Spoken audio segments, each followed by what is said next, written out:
Dear students, BSc part second mathematics. आज तो आप लोगों के लिए नए बोर्ड अरेंज किए हैं। चलिए स्टार्ट करते हैं। बीएससी पार्ट सेकेंड के अंदर अपना ये लेक्चर है रियल एनालिसिस, जो कि आपका है paper first real analysis.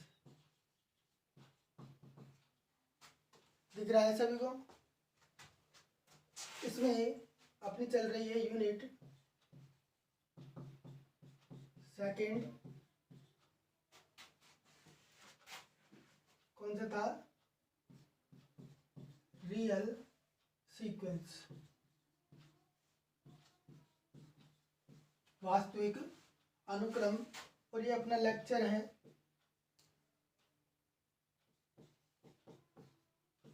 Fourth. ठीक है। अच्छा, तो कल के लेक्चर में अपन ने पढ़ा सीक्वेंस के बारे में। सीक्वेंस क्या होता है? अच्छा, कल मैंने आप लोगों के लिए लिमिट पॉइंट की डेफिनेशन बताई थी आपको।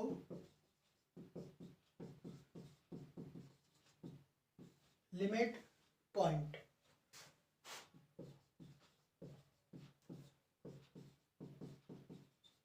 सीमा बिंदु। आपके लिए बोला था मैंने कि आर, क्यू और क्यू कॉम्प्लीमेंट के आपको सीमा बिंदु ज्ञात करने हैं। बाकी तो मैंने बता ही दिए थे। किस किस की बताइए? Close interval A to B,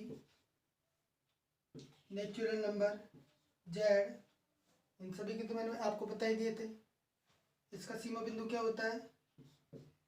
इसका जो सीमा बिंदु होता है वो होता है close interval A to B. ये मैंने लास्ट वाली पिछली वाले लेक्चर के अंदर बता भी दिया है। जिन्होंने जो लेक्चर नंबर 3 है वो नहीं देखा, वो पहले लेक्चर नंबर 3 को देखे, फिर ये लेक्चर नंबर 4 देखे। अभी जो रियल सीक्वेंस है अपना कल ही स्टार्ट हुआ है। उससे पहले अपना चल रहा था कुछ बेसिक चीज़ें सेट्स को लेकर के। इसका सीमा बिंदु होता है close interval A to B. Natural numbers का सेट के अंदर आपने देखा कि इन दोनों के अंदर कोई भी सीमा बिंदु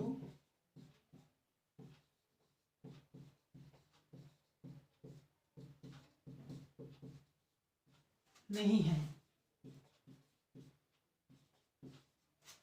ये आपने कल देख लिया था। अच्छा, इनके लिए मैंने आपसे कल पूछा था कि इनको मतलब आर को, क्यू को और क्यू कॉम्प्लीमेंट को आपको घर पे देखना है कि इनकी सीमा बिंदु क्या होंगी। सिर्फ एक कमेंट आया है कि आर का जो सीमा बिंदु है वो होगा -∞ से लेकर के +∞। ये इसका सीमा बिंदु होगा। सिर्फ एक कमेंट आया था। क्या बाकी लोगों को समझ में नहीं आया कि सीमा बिंदु क्या होता है? मैंने बोला था यदि किसी को समझ में नहीं आए तो वो कमेंट में लिख सकता है और नेक्स्ट क्लास में मैं उसको वापस बताऊंगा, नहीं समझ में आया होगा तो। देखिए, ये रियल है, ये अपना पूरा थ्योरेटिकल चलेगा। आपको एक एक कॉन्सेप्ट को समझते हुए चलना है। यदि आपको कॉन्सेप्ट समझ में नहीं आया तो थ्योरम को आप प्रूव नहीं कर पाओगे। समझ रहे हो ना? फिर तो वो रटना ही हो जाएगा। चलो इनको बता देते हैं कि आर, क्यू और क्यू कॉम्प्लीमेंट का जो सीमा बिंदु है वो क्या होगा। सीमा बिंदु के ऊपर निकल डेफिनेशन लिखी थी कि कोई बिंदु है, सबसे पहले तो कोई सबसेट है आपके पास एस। किसका सबसेट है? आर का। ठीक है। अब कोई बिंदु, कोई रियल नंबर। अब देखिए, लिमिट पॉइंट के बारे में बात कर रहे हैं। कोई रियल नंबर अल्फा, ये अल्फा सेट एस का सीमा बिंदु कहलाता है यदि अल्फा के प्रत्येक प्रतिवेश में समुच्चय एस के अनंत अवयव विद्यमान हो। आपको सिर्फ यही याद रखना है कि अल्फा के प्रत्येक प्रतिवेश में for every neighbourhood of alpha, alpha के प्रत्येक प्रतिवेश में समुच्चय एस के अनंत अवयव विद्यमान हो। तो देखिए, तब आप इसको अल्फा को क्या बोलोगे, समुच्चय एस का सीमा बिंदु। तो अपन ने देखा था कल, एक सेट लिया था close interval A to B. फिर से बता रहा हूँ, जिसको समझ में नहीं आया कमेंट किया करो, जो पूछता हूँ मैं आपसे उसका या तो बोला करो कि आप बताना, या फिर आप लोग उसका आंसर दिया करो। Close interval A to B, देखिए इसके आपको सीमा बिंदु ज्ञात करना है। तो सीमा बिंदु ज्ञात करने के लिए आपने क्या किया, एक रियल लाइन डाली। रियल लाइन में कहीं यहाँ पर मान लो आपका ओरिजिन है, शून्य है, और इसको आपको इसके अंदर दिखाना है। देखिए इंटरवल क्या होता है, वास्तविक संख्याओं का उपसमुच्चय होता है। तो ये वास्तविक संख्याओं का उपसमुच्चय है, तो आप इन सभी नंबर्स को इस लाइन पर डिनोट कर सकते हो। देखिए कौन से नंबर है, मान लो कहीं पर ये ए है, कहीं पर ये बी है। तो ए से बी के बीच के सभी अवयव हैं, सभी नंबर्स हैं, ये वाले सभी एलिमेंट कहाँ विद्यमान है, close interval A to B के अंदर। ठीक है ना। अच्छा, लिमिट पॉइंट की डेफिनेशन थी कि अल्फा के प्रत्येक प्रतिवेश में सेट एस का क्या होना चाहिए, अनंत अवयव विद्यमान होने चाहिए। आप यहाँ से कोई भी पॉइंट ले लीजिए इस सेट के अंदर से, वो इस सेट का क्या है, सीमा बिंदु है। क्यों, अल्फा का आपने कोई भी प्रतिवेश लिया, सबसे छोटा प्रतिवेश मान लो यहाँ पर ले लिया, तो ये इस प्रतिवेश के अंदर इस सेट के इनफाइनाइट एलिमेंट है, ये रहे। आपको कैसे पता चला, क्योंकि आप जानते हो कि दो वास्तविक संख्याओं के बीच में अनंत परिमेय व अपरिमेय संख्याएं होती है। तो अंदर के सारे एलिमेंटों के बारे में आपने देख लिया कि वे सभी क्या हैं, इसके सीमा बिंदु हैं। अब ए के बारे में देखिए, क्या a set close interval A to B का सीमा बिंदु है। देखिए एक आप कोई भी वो बनाओ प्रतिवेश, यदि आप इधर जाते हो तो ए से इधर की साइड आप देखोगे कि सेट, इसका कोई नाम दे देते हैं ए, सेट ए का कोई भी अवयव नहीं है। लेकिन प्रतिवेश की डेफिनेशन के अंदर अपन ने देखा था कि बिंदु अल्फा का प्रतिवेश क्या होता है, एप्सिलॉन नेबरहुड। आपको एक एप्सिलॉन चूज करना है, मतलब एक रेडियस चूज करनी है, उस रेडियस का आपको एक ओपन इंटरवल बनाना है। मतलब आपने एप्सिलॉन रेडियस चूज करी तो आपको एप्सिलॉन डिस्टेंस चलना है इधर और एप्सिलॉन डिस्टेंस चलना है इधर, तब जाकर के ये पॉइंट हो जाएगा अल्फा प्लस एप्सिलॉन, और ये हो जाएगा अल्फा माइनस एप्सिलॉन। तो ये ओपन इंटरवल कहलाता है अल्फा माइनस एप्सिलॉन और अल्फा प्लस एप्सिलॉन, ये ओपन इंटरवल कहलाता है अल्फा का प्रतिवेश। समझ में आया बात। अब देखिए इस एप्सिलॉन को आप कितना भी छोटा ले सकते हो और कितना भी बड़ा ले सकते हो। बात कर रहे हैं अपन पॉइंट ए के बारे में, तो ये पॉइंट ए है। तो यहाँ से इधर की साइड, तो सेट ए का कोई भी अवयव नहीं है, लेकिन जैसे ही आप इधर जाओगे, ठीक है, तो यहाँ पर कोई पॉइंट है ए, और यहाँ पर आप देखोगे कोई ना कोई तो पॉइंट होगा। तो ए से, और जो भी पॉइंट यहाँ पर मान लो बीटा है, ए से और बीटा के बीच में आप देखोगे इनफाइनाइट नंबर है इस सेट ए के। समझ गए। तो इस सेट का क्या हो गया, जो सीमा बिंदु है ए का सीमा बिंदु close interval A to B. इसी प्रकार आर के अंदर देखिए,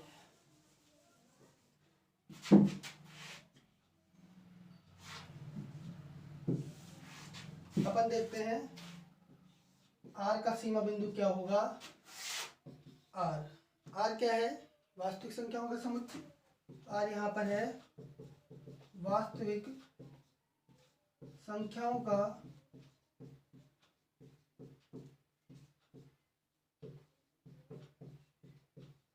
समुच्चय।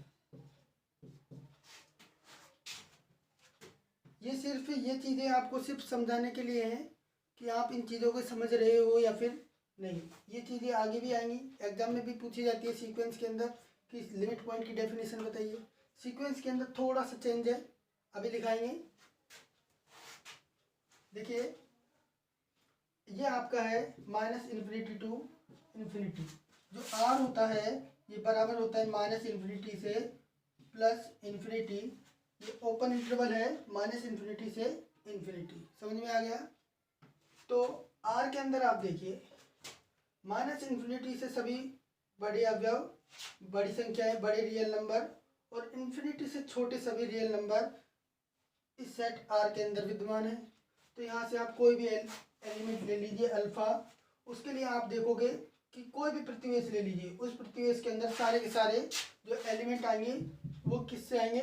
आर से, क्योंकि अपन बात कर रहे हैं पूरी रियल लाइन पर, और आर क्या है? एक पूरी रियल लाइन ही है।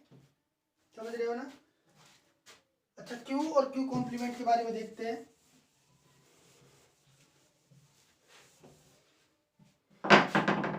क्यू का सीमा बिंदु,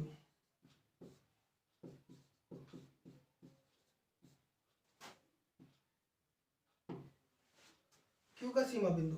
अच्छा, क्यू है, आपको इसके लिए एक बात ध्यान रखनी पड़ेगी, वही बात जो अभी बताई थी कि दो वास्तविक संख्याओं के बीच में अनंत परिमेय व अपरिमेय संख्याएं विद्यमान होती हैं। तो दो अपरिमेय संख्याओं के बीच में भी अनंत परिमेय व अपरिमेय संख्याएं विद्यमान होंगी। आप देखिए ये आपकी रियल लाइन है, ये -इन्फिनिटी और इधर +इन्फिनिटी। आपने कोई परिमेय संख्या ली, मान लो 1/2, ठीक है। आप कोई भी डिस्टेंस का एक प्रतिवेश बनाइए। आपने एक परिमेय संख्या ली है, तो यहाँ पर कोई भी डिस्टेंस का आपको एक प्रतिवेश बनाना है। आपने मान लो ये डिस्टेंस ले ली, ठीक है। ये मान लो कुछ अल्फा है, ये बीटा है, कुछ भी नंबर हो सकता है। आप कोई एक एप्सिलॉन चूज करके आपने एक प्रतिवेश बनाया है। ये अल्फा पॉइंट हो गया, ये बीटा पॉइंट हो गया। तो देखो ये दोनों पॉइंट क्या होंगे? रियल होंगे। ये भी आपका है रियल और ये भी क्या है? रियल नंबर है। या तो परिमेय होगा या फिर अपरिमेय होगा, दो ही हो सकता है ना। तो आप देखोगे, देखिए 1/2 अपन ने रेंडमली एक एलिमेंट लिया है जो क्या है? रेशनल नंबर है। तो आप देखोगे वही अभी जो बताया है कि दो परिमेय संख्याओं के बीच में अनंत परिमेय संख्याएं विद्यमान होती हैं और अनंत अपरिमेय संख्याएं विद्यमान होती है।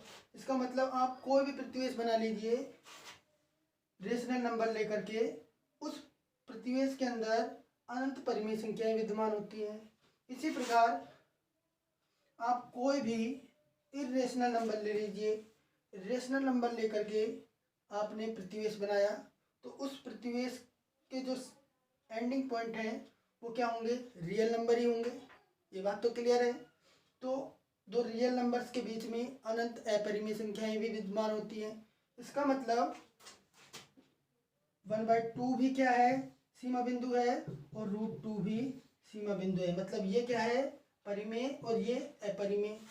इसका सीमा बिंदु क्या हो जाएगा? सभी परिमेय तथा अपरिमेय संख्याओं का समुच्चय क्या होता है? क्यू का सीमा बिंदु, मतलब आर। इसी प्रकार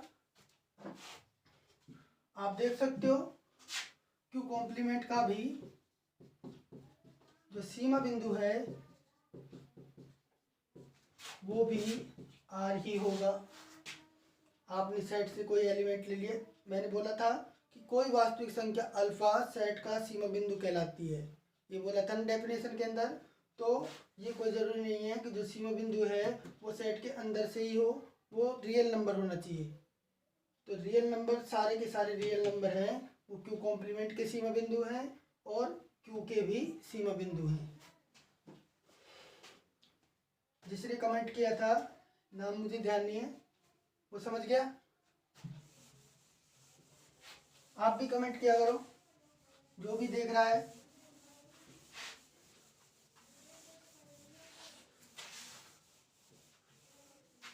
रियल में सारी चीज़ें आपको समझ में आएंगी, ऐसा कुछ नहीं है जो समझ में नहीं आए। बस आपको क्या करना है, जो भी मैं लिखा रहा हूँ उसके प्रॉपर नोट्स बनाने हैं। और नोट्स की पढ़ाने से पहले जब मैं आप पढ़ रहे हो, पढ़ने से पहले जो पिछला पढ़ा है उसको एक बार रिवाइज कर लो।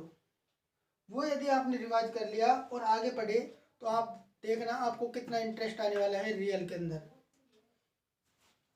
रियल वैसे सबसे टफ सब्जेक्ट पड़ता है, समझ में नहीं आता जल्दी सी, लेकिन आप कोशिश करोगे तो बड़ा आसान हो जाएगा।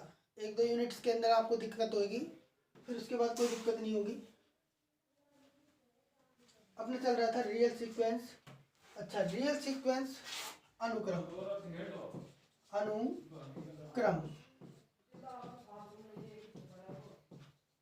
सीक्वेंस की अपन ने कल डेफिनेशन देखी थी।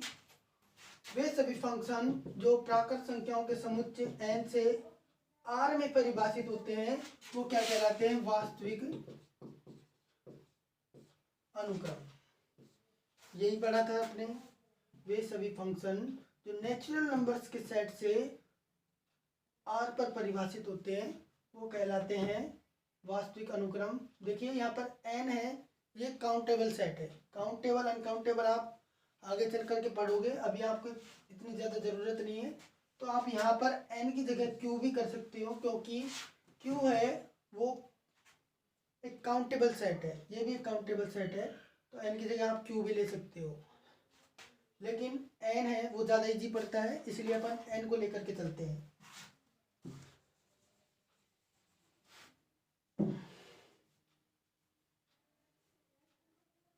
वास्तविक अनुक्रम ये देखा था आपने, इसको आप डिनोट करते थे x n से, या फिर अनुक्रम xn, या फिर ये अनुक्रम xn। इसके अंदर आपने क्या क्या देखा था अनुक्रम का? हाँ, एक बात और, ये क्या है? अनुक्रम क्या है? फंक्शन है जो कि नेचुरल नंबर्स के सेट से वास्तविक संख्याओं के सेट पर परिभाषित है। इसका मतलब इस अनुक्रम के अंदर जो पद आते हैं x1, x2, x3, x4 और ये चलते गए, यहाँ पर कहीं xn और ये चलता गया। प्रत्येक अनुक्रम के अंदर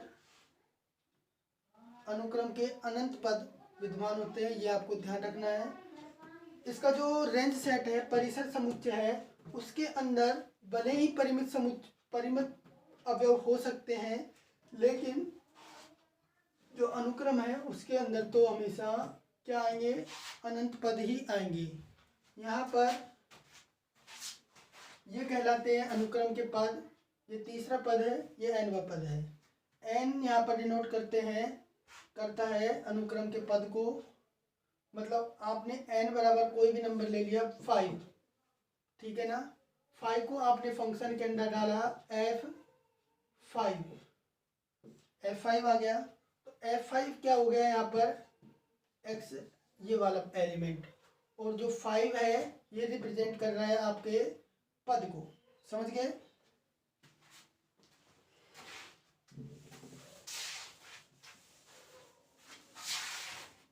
इसके बाद आपने देखा था रेंज सेट, परिसर समुच्चय। परिसर समुच्चय के अंदर क्या था? अनुक्रम के भिन्न भिन्न पदों का समुच्चय अनुक्रम का क्या कहलाता है? परिसर कहलाता है। फिर आपने देखा था अचर सीक्वेंस। अचर सीक्वेंस क्या होता है? यदि कोई फंक्शन है xn, वो कांस्टेंट है, तो आप कह दोगे कोई फंक्शन है x जो n से r पर परिभाषित है, और जहाँ पर जो xn है, ये फंक्शन है xn अचर है, तब आप कहोगे इसे अचर अनुक्रम। और इस अनुक्रम के अंदर आप देखिए xn अनुक्रम है, इस अनुक्रम के अंदर जो एलिमेंट आते हैं वो कैसे आते हैं? देखिए ये है फंक्शन आपके पास, इस फंक्शन के अंदर आप n से वैल्यूज पुट कीजिए। n बराबर 1 पुट किया तो आपके पास क्या आया? यहाँ पर कोई n नहीं है, तो आप यहाँ पर सिर्फ c ही लिखोगे। n की वैल्यू आप कुछ भी रख दो, यहाँ पर फंक्शन की जो वैल्यू आएगी वो c ही निकल के आएगी। n बराबर 2 रखा तो c आया, 3 रखा तो भी c आया, ऐसे करके जो लास्ट तक आएंगे वो आपके आएंगे c। तो यहाँ से इसको बोलते हैं अचर अनुक्रम। जो इसका रेंज सेट है वो क्या होगा बताइए? सी ही होगा। मैंने रेंज सेट के अंदर बताया था कि अनुक्रम के भिन्न भिन्न पदों का समुच्चय। यहाँ पर देखिए ये सभी क्या है, सेम है, तो इस सेट के अंदर जो एलिमेंट आएगा वो आएगा सिर्फ सी। देखिए सेट और सीक्वेंस के अंदर ये फर्क है। फर्क क्या है कि सीक्वेंस में जो एलिमेंट्स है उनकी पुनरावृत्ति हो जाती है, लेकिन सेट के अंदर नहीं होती।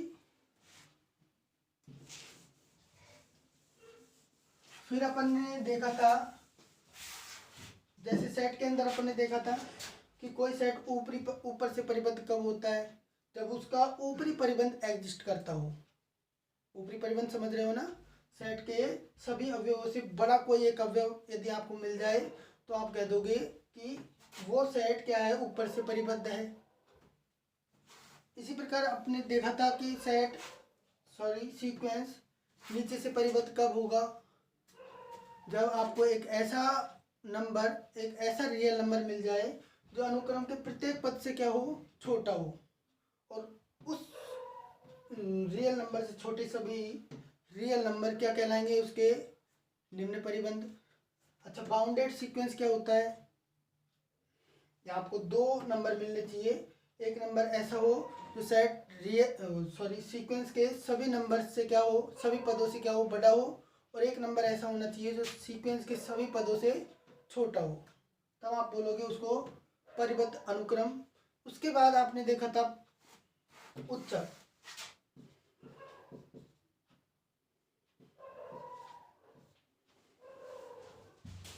सही है कि जो भी है सुप्रीम लिखते हैं।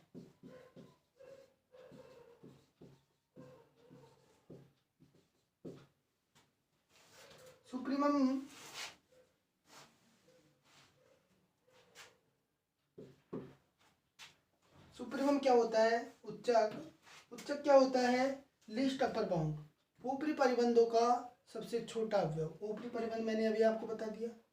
आपको यदि ऊपरी परिबंध पता चल गया तो उसका जो सबसे छोटा अवयव है वो इसका कहलाता है उच्चक। और जो इन्फीमम है, सुप्रीमम के लिए आपको याद रखना है लीस्ट अपर बाउंड,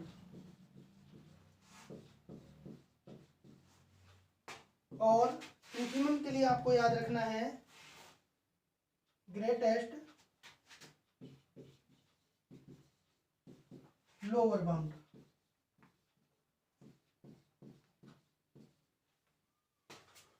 क्लियर है,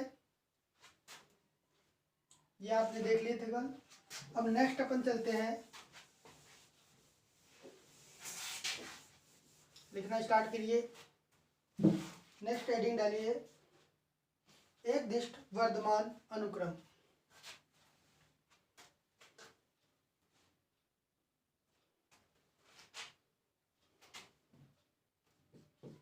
एक दिष्ट वर्धमान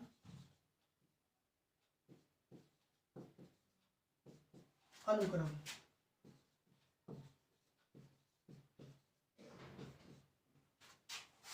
आज तो आप लोगों को चौक की आवाज नहीं आ रही होगी।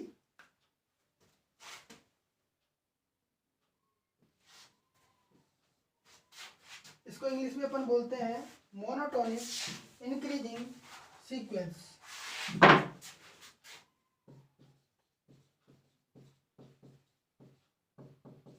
मोनोटोनिक इंक्रीजिंग सीक्वेंस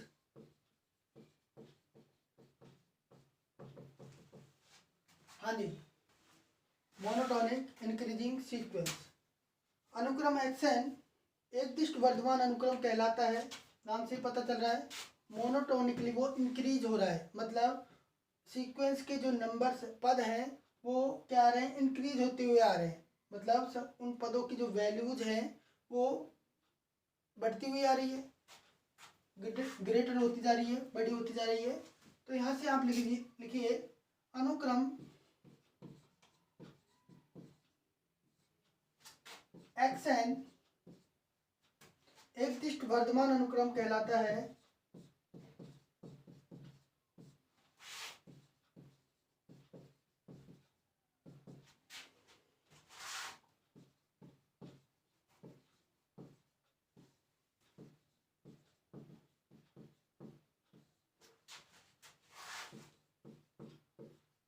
यदि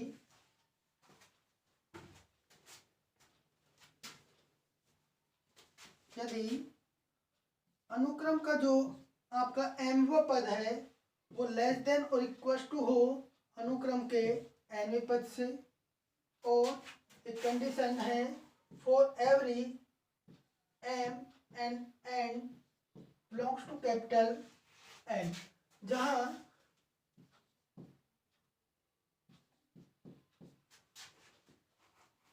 m और m है, जहां m is less than to n। समझ में आई ये बात? अनुक्रम एकदिष्ट वर्धमान अनुक्रम कहलाता है यदि अनुक्रम का mवां पद लेस देन और इक्वल टू हो nवें पद से, मतलब जो mवां पद है वो लेस देन है, m है वो लेस देन है n से। ठीक है ना? ये इसका कहने का मतलब यह है कि अनुक्रम के जो आप कोई भी दो पद ले लीजिए, जो अगला वाला पद है वो पिछले वाले पद से क्या होना चाहिए? बड़ा होना चाहिए। समझ गए बात को? प्रत्येक m n belongs to n, अनुक्रम के प्रत्येक पदों के लिए जो अनुक्रम का nवां पद है वो mवें पद से बड़ा होना चाहिए, जहां पर n है वो बड़ा है m से। क्लियर है? इसी को आप देखिए लिख सकते हो, अर्थात x1 है वो लेस देन और इक्वल टू होना चाहिए x2 से, x2 है वो लेस देन और इक्वल टू होना चाहिए x3 से, x3 है वो लेस देन और इक्वल टू होना चाहिए x4 से। ऐसे ही ये हो गया xn लेस देन और इक्वल टू x, इसको m करो, इसको n, और ये चलता चला गया। यदि आपके पास ऐसा अनुक्रम है तो इस अनुक्रम को आप बोलोगे मोनोटोनिक इंक्रीजिंग सीक्वेंस, एकदिष्ट वर्धमान अनुक्रम। तो उतारिए।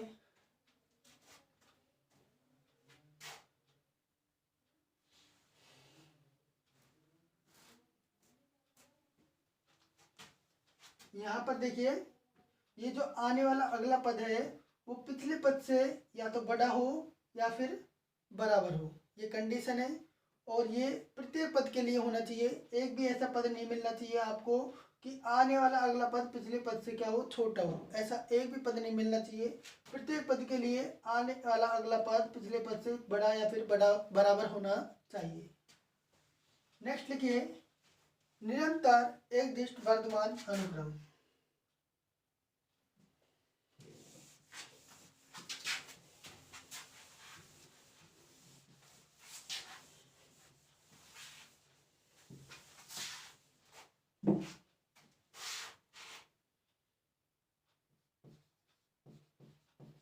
निरंतर एकदिष्ट वर्धमान, राइटिंग तो समझ में आ रही है ना? अनुक्रम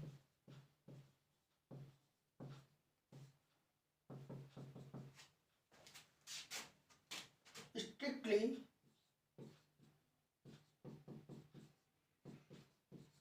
मोनोटोनिक इंक्रीजिंग सीक्वेंस,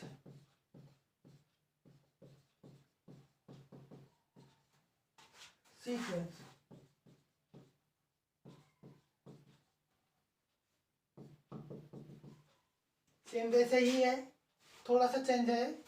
वहां पर क्या था देखिए, पहले डेफिनेशन लिख लीजिए। अनुक्रम xn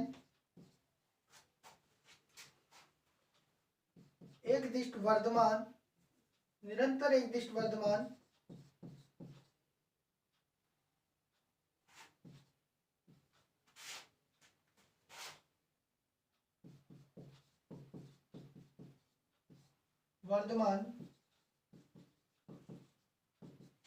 अनुक्रम कहलाता है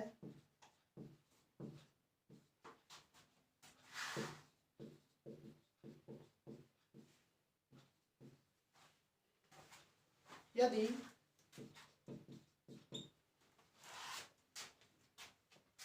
अनुक्रम का जो mवां पद है वो लेस देन है अनुक्रम के nवें पद से, जहां पर जो mवां और nवां पद है वो अनुक्रम के प्रत्येक पद होने चाहिए, कोई सा भी पद हो सकता है, समझ रहे हो ना। अनुक्रम के प्रत्येक पदों के लिए ये कंडीशन होल्ड होनी चाहिए, जहां पर m is less than to n, अर्थात आप लिख सकते हो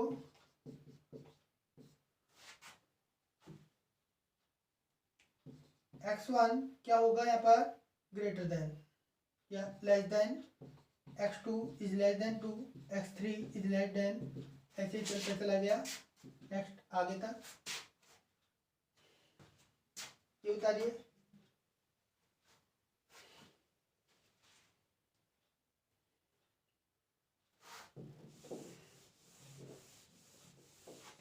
अब बात करते हैं हासमान के बारे में। इसका जस्ट अपोजिट है, आप खुद से भी लिख सकते हो। यदि सीक्वेंस की जो वैल्यूज है वो बढ़ती हुई आती है तो उसको बोलते हैं मोनोटोनिक, एकदिष्ट वर्धमान।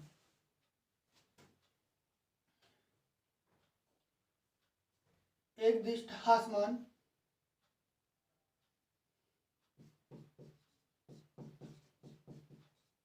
एकदिष्ट हासमान अनुक्रम मोनोटोनिक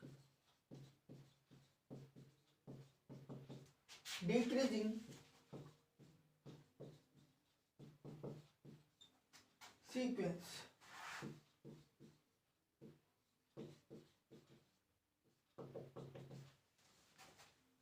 एकदिष्ट हासमान अनुक्रम, उसी का जस्ट अपोजिट है, लिख लीजिए आप भी। अनुक्रम xn एकदिष्ट हासमान अनुक्रम कहलाता है।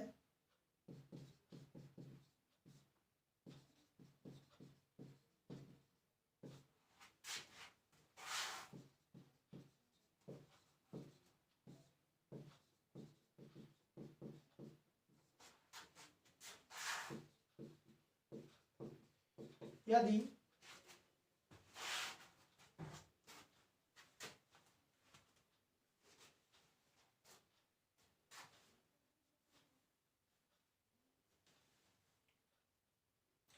अनुक्रम का जो mवां पद है वो लेस देन और इक्वल टू होना चाहिए अनुक्रम के nवें पद से, for every m and n belongs to natural number, जहां m है वो लेस देन है n से। सॉरी, यहाँ पर ये जस्ट उल्टा है। अनुक्रम का जो mवां पद है वो बड़ा या फिर बराबर होना चाहिए nवें पद से, मतलब वो अनुक्रम जो डिक्रीज होता जाता है उसको बोलते हैं डिक्रीजिंग सीक्वेंस, जो निरंतर डिक्रीज होता जाता है उसको बोलते हैं मोनोटोनिक डिक्रीजिंग सीक्वेंस। अब देखिए, अनुक्रम के प्रत्येक पद के लिए, अनुक्रम के प्रत्येक पद के लिए जो अनुक्रम का mवां पद है वो क्या होना चाहिए, बड़ा होना चाहिए nवें पद से, या फिर जो अगला पद है वो पिछले पद से क्या होना चाहिए, छोटा होना चाहिए। अर्थात आप लिख सकते हो x1 is greater than and equal to x2 is greater than and equal to x3 is greater than and equal to x4, और ये चलते चला गया। इसी के अंदर आप नेक्स्ट लिख लीजिए, निरंतर एकदिष्ट हासमान अनुक्रम स्ट्रिक्टली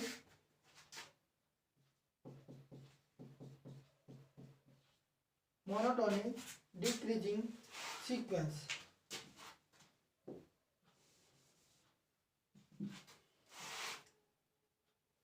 निरंतर अनुक्रम xn निरंतर एक दिष्ट असमान अनुक्रम कहलाता है यदि अनुक्रम का जो पहला पद है वो अगले पद से क्या हो, बड़ा हो। वहां पर क्या हो सकता है, इक्वल भी हो सकता है, लेकिन यहाँ पर सिर्फ एक ही कंडीशन है कि जो अनुक्रम का आने वाला अगला पद है वो पिछले पद से क्या होगा, छोटा ही होगा, बराबर नहीं हो सकता।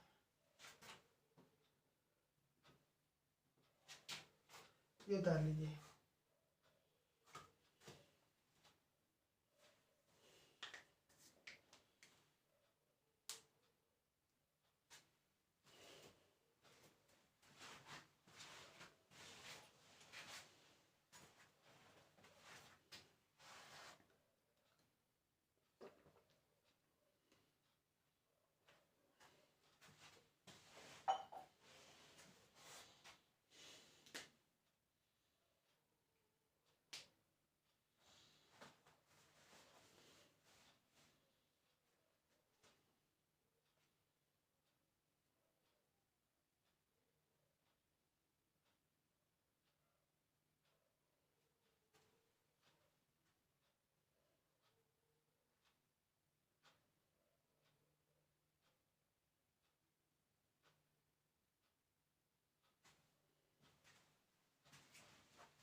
उतार लिया।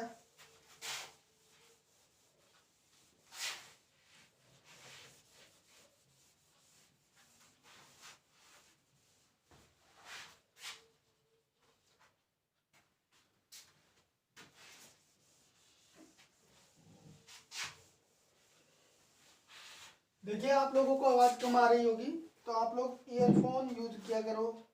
ईयरफोन से आप क्या है, क्लियरली सुन पाओगे, क्योंकि अभी मेरे पास यहाँ पर कोई माइक वगैरह उपलब्ध नहीं है।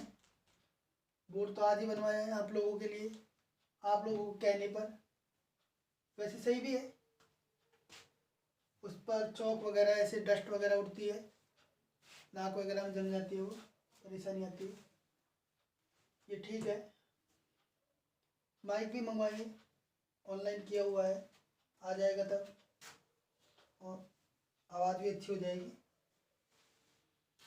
अच्छा, नेक्स्ट हेडिंग डालिए जो लास्ट लेक्चर में आपने पढ़ा था, लिमिट पॉइंट, सीमा बिंदु, वही यहाँ पर है, सीमा बिंदु।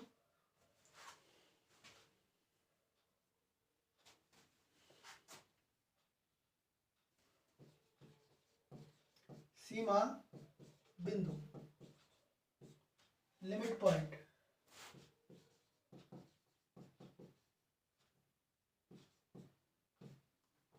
देखो ये जो लिमिट पॉइंट की जो डेफिनेशन है, मैंने वहां पर आपको इसलिए बताई थी क्योंकि आप सेट्स को लेकर के आप उसको अच्छे से समझ पाओ।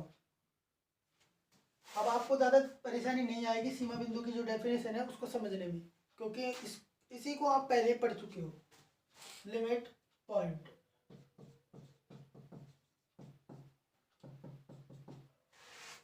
और इसके बाद अपन देखेंगे लिमिट की डेफिनेशन, और उसी का खेल है रियल के अंदर, लिमिट का, सीमा का।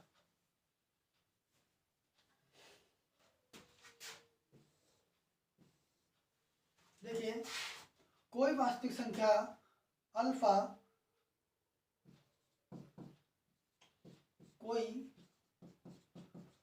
वास्तविक संख्या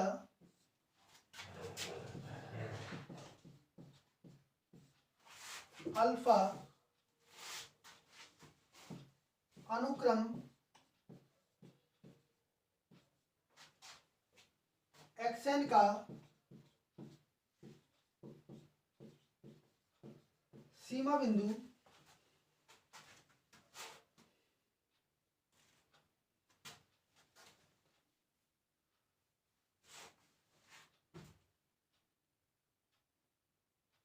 बिंदु कहलाता है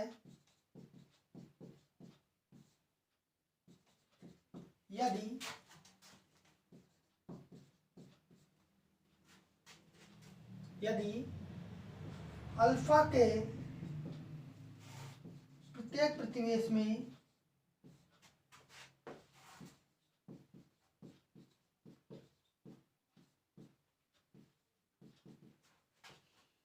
अनुक्रम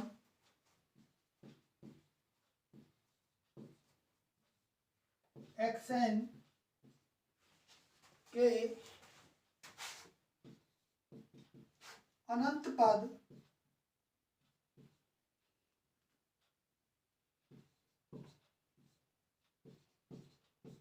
विद्यमान हो।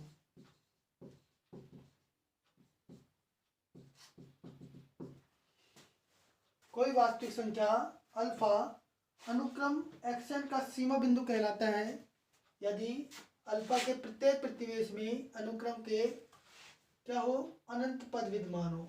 यहाँ पर अपन ने क्या लिखा है, अनंत पद विद्यमान हो, और वहां पर अपन ने लिखा था कि अनुक्रम के अनंत वो समुच्चय के अनंत अवयव विद्यमान हो। लेकिन यहाँ पर क्या है अपना अनुक्रम के पद। इसके लिए एग्जांपल वगैरह देखेंगे। पहले इसकी जो मैथमेटिकल डेफिनेशन है वो देख लीजिए। अर्थात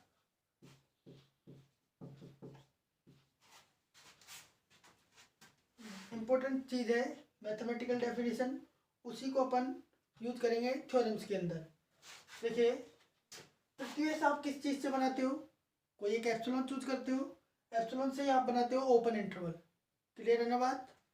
कोई पॉइंट था अल्फा, इस पॉइंट से आप एप्सिलॉन डिस्टेंस इधर चले, एप्सिलॉन डिस्टेंस इधर चले, तो आपका क्या बन गया था, प्रतिवेश। अब ये डिस्टेंस आप कितनी भी ले सकते हो, कम ले सकते हो, यदि ज्यादा ली है तो ये इतना बड़ा ओपन इंटरवल बनेगा। समझ रहे हो ना।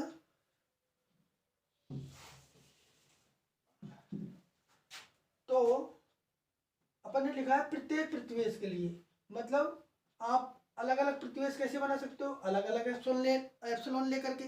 तो आप देखिए, for every epsilon greater than 0, for every epsilon greater than 0 के संगत या फिर के लिए, प्रत्येक एप्सिलॉन ग्रेटर देन 0 के लिए एक कंडीशन है। वो क्या है, वो देखिए, mod xn minus alpha less than 2 epsilon. अभी तो अपन ने क्या बनाया है, प्रत्येक प्रतिवेश बनाए हैं अल्फा के, ठीक है ना। अब अपन को क्या करने हैं, इसके अंदर अनंत पद एग्जिस्ट कराने। अभी देखिए कितने पद है ये अभी हमको पता नहीं है। कोई एक एक्शन है जो इसके अंदर प्रतिवेश के अंदर विद्यमान है। प्रतिवेश को अपन ऐसे कैसे लिख सकते हैं अभी बताएंगे। देखिए, ये हो गया अनुक्रम के अनंत पदों के लिए, अनुक्रम के अनंत पदों के लिए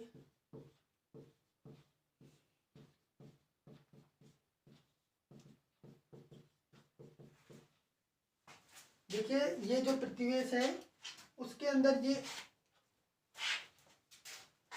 अनुक्रम के अनंत पद मतलब एन को ही डिनोट कर रहा है ना। इनफाइनाइट वैल्यूज ऑफ एन, इसी को इंग्लिश में आप लिख सकते हो फॉर इनफाइनाइट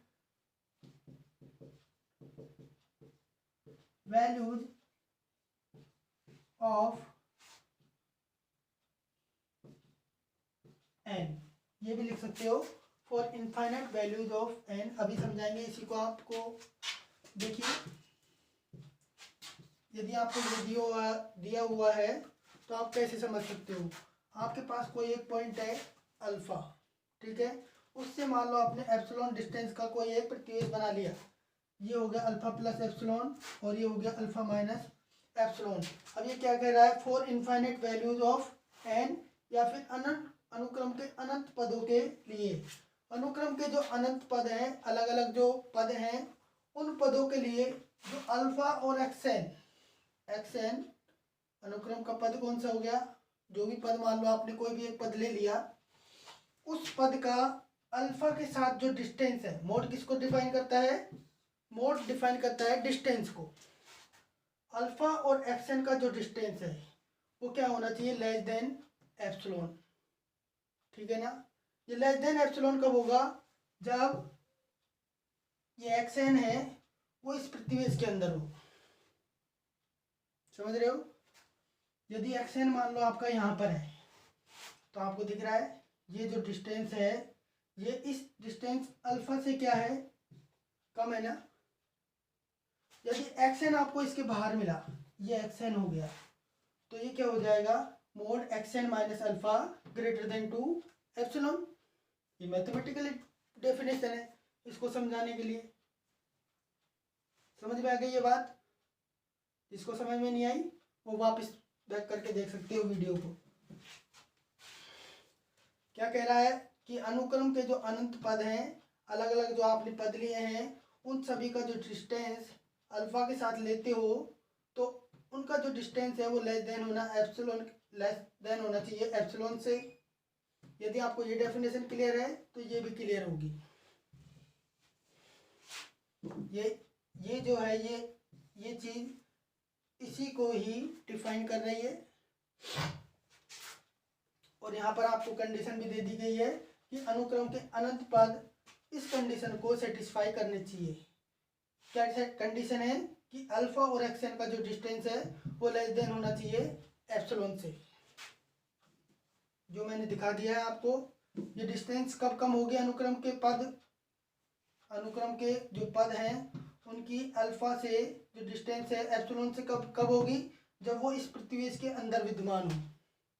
यदि बाहर चले गए तो ये एप्सिलॉन से क्या हो जाएगी, ग्रेटर देन हो जाएगी। इसको उतारना है समझने के लिए तो समझने के लिए उतार सकते हो।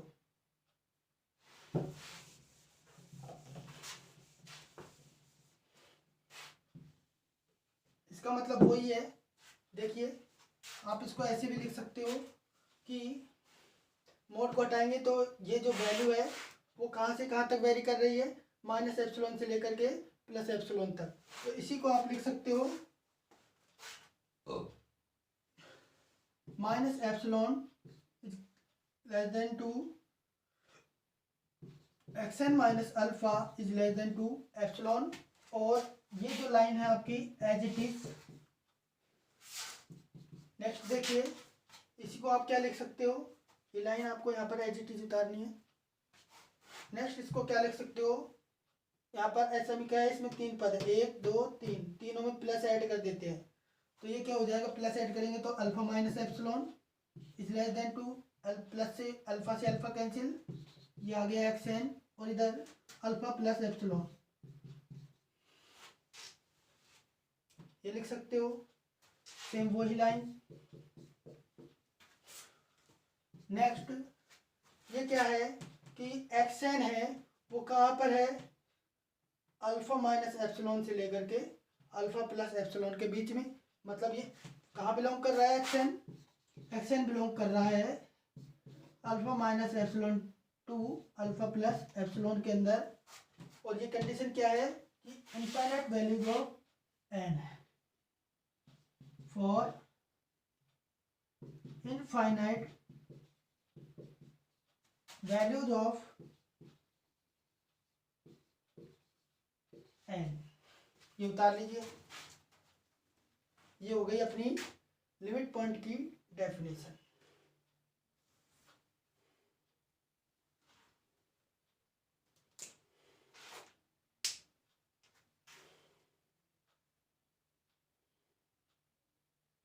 अल्फा के जो प्रत्येक प्रतिवेश है, आप कोई भी प्रतिवेश बनाते हो, उस प्रतिवेश के अंदर यदि अनुक्रम के अनंत पद विद्यमान है तो आप कह सकते हो कि ये जो पॉइंट है अल्फा जिसका आपने प्रतिवेश बनाया है, वो पॉइंट अल्फा क्या है, इस अनुक्रम का सीमा बिंदु। सीमा बिंदु के लिए एग्जांपल देखिए,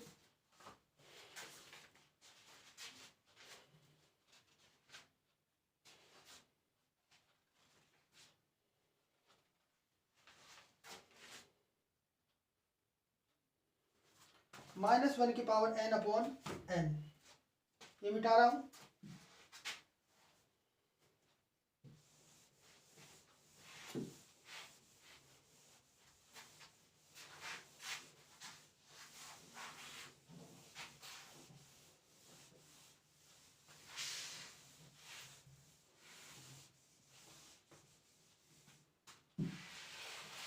एग्जाम्पल है, आपको फाइंड आउट करनी है सीमा बिंदु।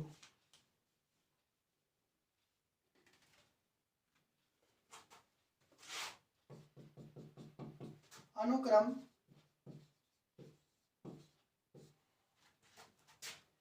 xn बराबर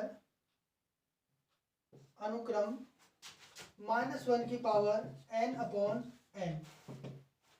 इसको आप सेट की फॉर्म में लिखना चाहो तो लिख दो, नहीं तो ये भी एक अनुक्रम को रिप्रेजेंट करना है। यहाँ पर n डालोगे तभी ये अनुक्रम एक्सपेंशन फॉर्म में आएगा। तो यहाँ से सीमा बिंदु ज्ञात कीजिए कि सीमा बिंदु ज्ञात कीजिए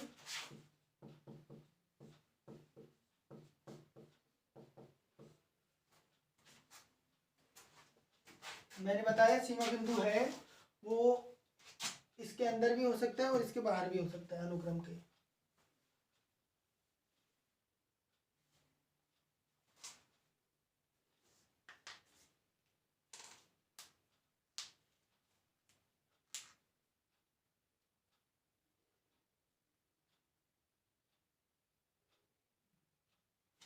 देखिए इसको आप वैसे ही निकालोगे जैसे आप निकालते थे। इसको एक्सपेंशन फॉर्म में लिखो, विस्तारित रूप में लिखिए। n बराबर 1 रखते हो तो क्या आ जाता है, 1 रखेंगे तो -1 अपॉन -1 ही आएगा। अच्छा, फिर नेक्स्ट क्या आएगा, प्लस हो जाएगा ये ऊपर का, फिर 1/2, फिर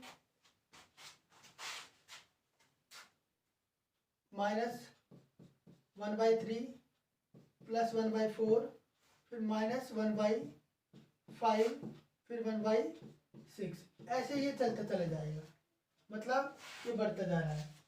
तो आप देखिए सीमा बिंदु का मतलब ये है कि जो आपको देखना है कि ये इसके जो सबसे ज़्यादा पद हैं वो किस पॉइंट के नज़दीक है, किसके नज़दीक है। आप देखते हो रियल लाइन पर -1 मान लो, इधर है -1 आपका, इधर आपका हो गया 1/2 और बीच में हो गया आपका ये 0, ये हो गया आपका 0।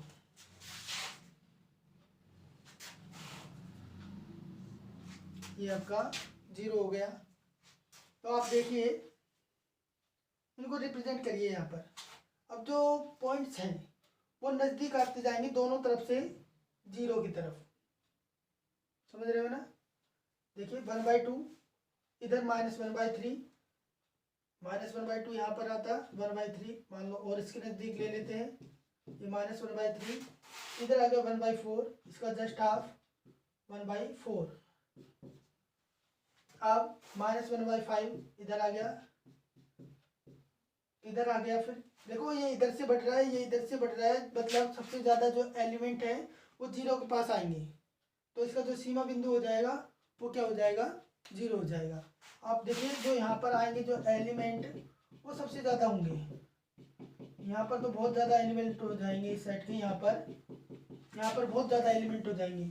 तो आप 0 का कोई भी नेबर रूट बनाओगे, कोई भी नेबर रूट बनाओगे, उस नेबर रूट के अंदर इस अनुक्रम के अनंत पद जरूर विद्यमान हो जाएंगे, समझ गए।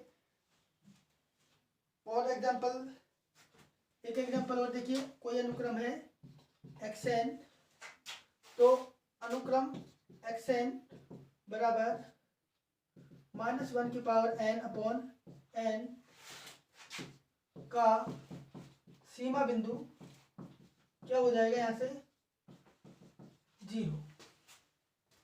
यहाँ से आप कोई भी प्रतिवेश बनाओगे आप देखोगे मैक्सिमम जो पद आएंगे इस अनुक्रम के जो सबसे ज़्यादा यहीं पे मिलेंगे। हाँ ये अनुक्रम है, आप ले लेते हो कोई भी एक अचर अनुक्रम, आपको दिया भी हुआ है एग्जाम्पल में 1/2, xn बराबर 1/2, या फिर इसको ऐसे भी लिख सकते हो। इसको एक्सपेंशन फॉर्म में कैसे लोगे, विस्तारित रूप में इस अनुक्रम को, यह आएगा 1/2 मतलब अनुक्रम का जो प्रत्येक पद है वो है 1/2, समझ गए।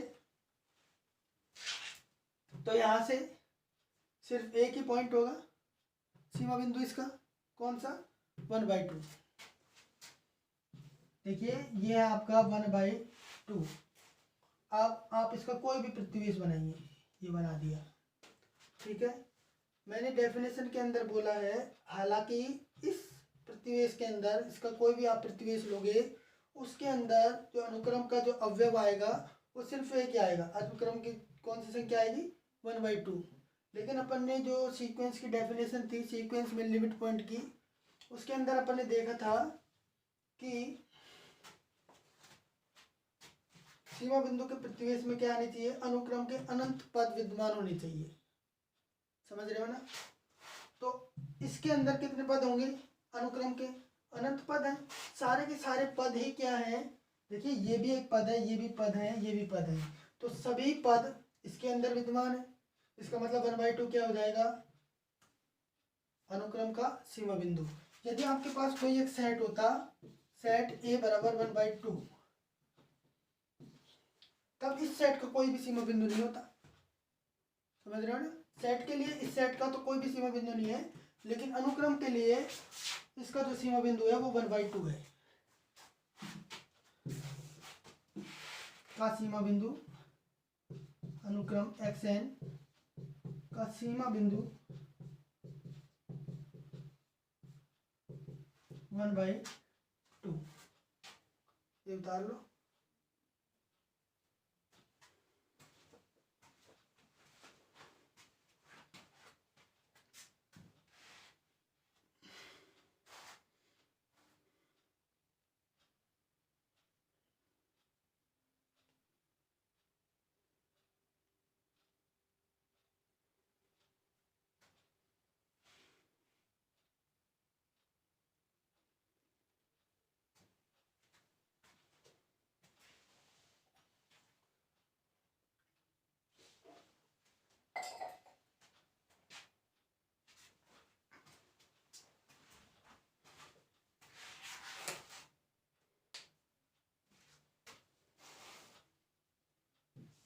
सीमा बिंदु निकालना सीख गए, क्या होता है सीमा बिंदु?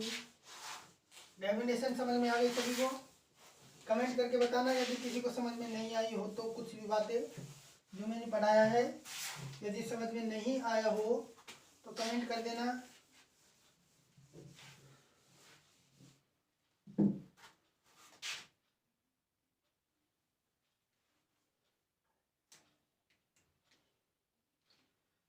अब देखिए लिमिट ऑफ ए सीक्वेंस। अब क्या, अभी अब से पहले क्या अपन ने देखा था? Limit point of a sequence. अब अपन देखने वाले हैं लिमिट ऑफ ए सीक्वेंस, अनुक्रम की सीमा। थोड़े बड़े बड़े लिखूं ताकि अच्छे से दिखे, मुझे पता है आपको सही नहीं दिख रहा, बड़ा लिखा ही नहीं जाता मार्कर से। अनुक्रम की सीमा, लिमिट ऑफ ए सीक्वेंस,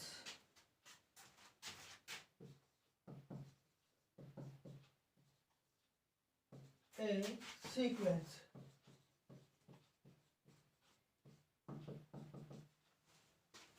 अनुक्रम की जो सीमा है और सीमा बिंदु है, दोनों के अंदर थोड़ा सा चेंज है, वो फर्क आपको समझना है। क्या फर्क है? देखिए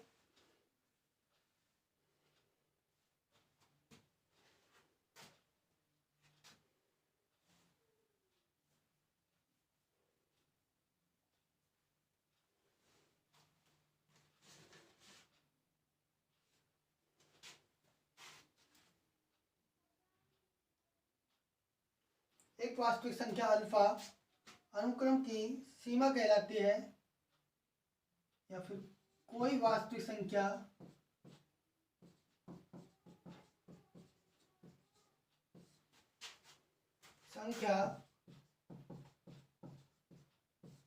अनुक्रम की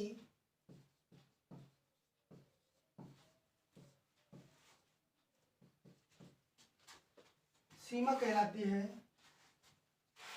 अनुक्रम xn की सीमा कहलाती है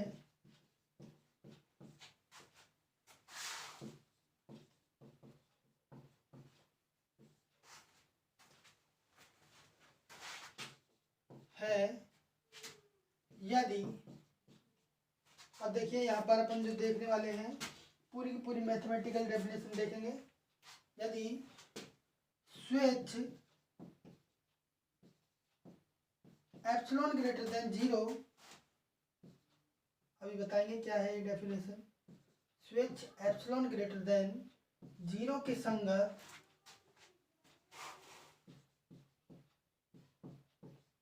एक धनात्मक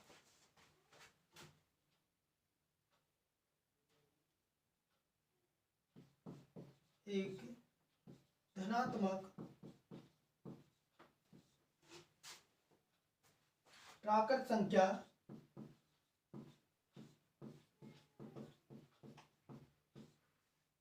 n नॉट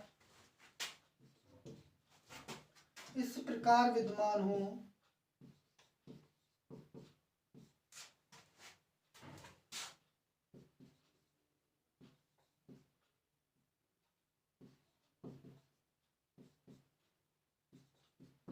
तो ताकि या फिर आप लगा सकते हो यहाँ पर सच डेट, ऐसे सच डेट। इस सच डेट का मतलब क्या होता है, ताकि वही चीजें हैं xn minus alpha is less than to epsilon for every n greater than to n naught. समझ में आई ये बात। ये किसको रिप्रेजेंट कर रहा है, ये रिप्रेजेंट कर रहा है अर्थात, अब मैं ज़्यादा डिटेल में नहीं बता रहा, डायरेक्ट बता रहा हूँ। xn belongs to alpha minus epsilon to alpha plus epsilon for every n greater than to n naught. अब इस डेफिनेशन को समझने की कोशिश कीजिए। कोई वास्तविक संख्या है आपके पास अल्फा, ठीक है, कोई वास्तविक संख्या अल्फा अनुक्रम xn की सीमा कहलाती है। यदि आपने अपनी मर्जी से कोई भी एक एप्सिलॉन चूज कर लिया, ये प्रत्येक एप्सिलॉन के लिए, सभी जो भी आप एप्सिलॉन चूज कर रहे हो उस एप्सिलॉन के लिए आपको एक n नोट जरूर मिलना चाहिए, एक n नोट मिलना चाहिए जो इस कंडीशन को फॉलो करे। कंडीशन भी बता रहा हूँ अभी। आपने मान लो एक एप्सिलॉन चूज कर लिया, ठीक है, एप्सिलॉन चूज करके आप करते क्या हो, इस पॉइंट अल्फा का प्रतिवेशी तो बनाते हो, और करते क्या हो, आपने कोई भी एक एप्सिलॉन चूज कर लिया और ये चूज करने के बाद में आपको एक नेचुरल नंबर n नोट इस प्रकार विद्यमान होना चाहिए कि उस n नोट से बड़े n के लिए, n किसको में यूज आ रहा है हमें, पद के रूप में, कि इस n नोट में पद के बाद के सभी पद इस कंडीशन को होल्ड करने चाहिए। समझ गए, मतलब आपने कोई सबसे पहले एक एप्सिलॉन लिया जो ग्रेटर देन है 0 से, फिर आपको एक n नोट मिल गया, आपने फाइंड आउट कर लिया। इस n नोट से बड़े अल्फा आपकी कोई एक वास्तविक संख्या है, आपने सबसे पहले क्या मान लिया, अल्फा एक क्या है, वास्तविक संख्या है। वास्तविक संख्या है तो आपने कोई भी अपनी मर्जी से एक एप्सिलॉन चूज कर लिया, एप्सिलॉन चूज कर लिया तो आपको एक n नोट जरूर मिलेगा। क्यों, क्योंकि आपने मान लिया है कि अल्फा क्या है, एक सीमा बिंदु है। n नोट मिल गया तो उस n नोट में पद के बाद के सभी पद इस प्रतिवेश के अंदर विद्यमान होंगे। जो आपने एप्सिलॉन बनाया है, एप्सिलॉन से प्रतिवेश बनाया है, उस प्रतिवेश के अंदर n नोट में पद के बाद के सभी पद इसके अंदर विद्यमान होंगे। और आपको पता है कि अनुक्रम है xn, इसके अंदर कितने पद होते हैं, अनंत पद होते हैं। मैंने पहले ही बताया था कि अनुक्रम xn है, इसके अंदर जो पद होंगे वो अनंत पद होंगे, x1 x2 x3, और ये ऐसे चलता चला जाता है xn, ये चलता चला गया। इसका कहने का मतलब समझ गए कि प्रत्येक एप्सिलॉन के लिए आप अल्फा बिंदु के लेकर के कोई भी आप प्रतिवेश बनाओ, बिंदु अल्फा को लेकर के कोई भी प्रतिवेश बनाओ अपनी मर्जी से। आपने प्रतिवेश बना लिया, या आपने प्रतिवेश बना लिया। प्रतिवेश बनाने के बाद में आपको एक एन नोट जरूर मिलना चाहिए, यदि अल्फा सीमा बिंदु है तो। यदि एन नोट नहीं मिला जो इस कंडीशन को होल्ड कर रहा है, तो वो उसका सीमा बिंदु नहीं होगा। आपको एक एन नोट मिल गया, मान लो यहाँ पर कहीं एन नोट है, ये एन नोट है, और ये एन नोट है, तो यहाँ पर ये पद क्या हो जाए, एक्स एन नोट। समझ गए?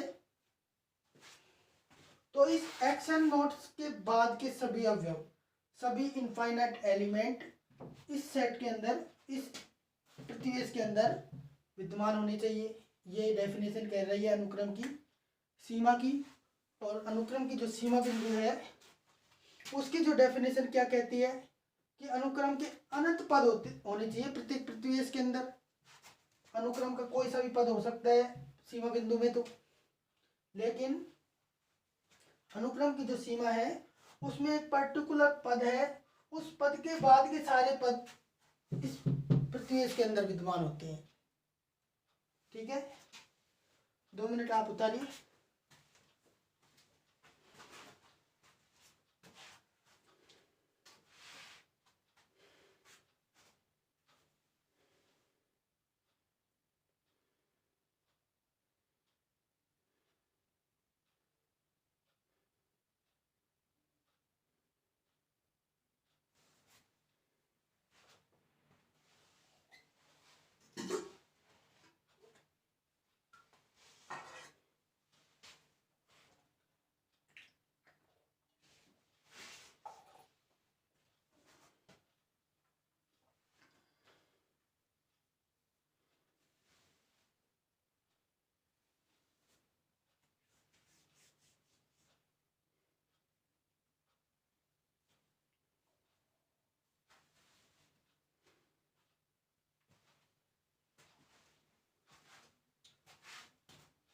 समझ गए?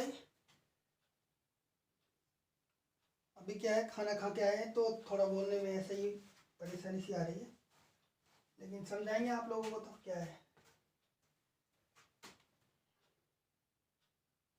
अनुक्रम की सीमा और सीमा बिंदु में समझ फर्क पता चल गया, अंतर समझ में आ गया। एक बार और बता देता हूँ किसी को समझ में नहीं आया हो तो। देखिए, कोई पॉइंट अल्फा अनुक्रम का सीमा बिंदु कहलाता है यदि अनुक्रम के वो बिंदु अल्फा के प्रत्येक प्रतिवेश के अंदर अनुक्रम के अनंत पद विद्यमान होने चाहिए। ये डेफिनेशन किसकी थी, सीमा बिंदु की। वही डेफिनेशन यहाँ पर है, लेकिन यहाँ पर सिर्फ एक छोटी सी कंडीशन चेंज है।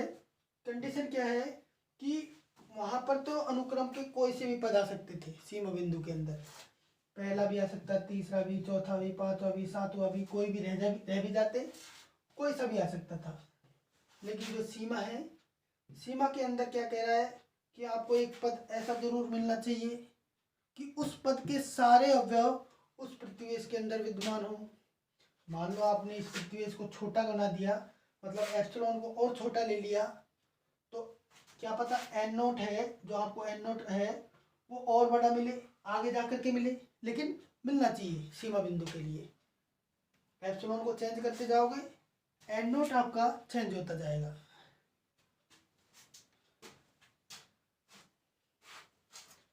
तो यहाँ से आपको एक फर्क पता चल गया सीमा और सीमा बिंदु में। जो सीमा की डेफिनेशन है, वो जो सीमा बिंदु की डेफिनेशन है वही सीमा की डेफिनेशन है, लेकिन सीमा की जो डेफिनेशन है उसके अंदर एक कंडीशन एक्स्ट्रा ऐड हो गई, ये वाली। तो इसका मतलब क्या हो जाएगा कि जो सीमा बिंदु है वो क्या होगा, सीमा होगा। लेकिन यहाँ पर एक कंडीशन है, इस कंडीशन की वजह से अपन ये नहीं कह सकते कि जो सीमा है वो सीमा बिंदु भी होगी। तो एक नोट बना करके आप लिख लीजिए। देखिए, सब कुछ समझ में आएगा, ऐसी कुछ भी नहीं है रियल के अंदर। आप पढ़ोगे तो सब कुछ समझ में आएगा आप लोगों को।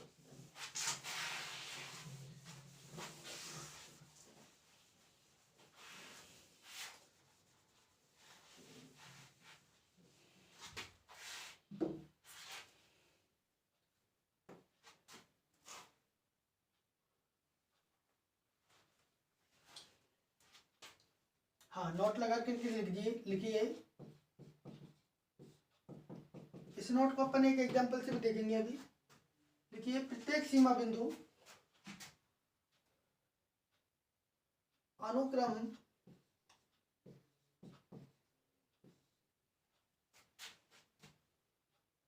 xn की सीमा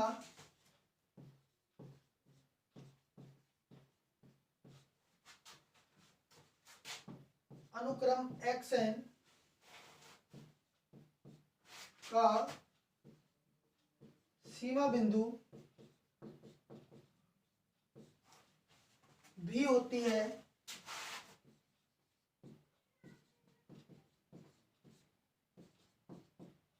परंतु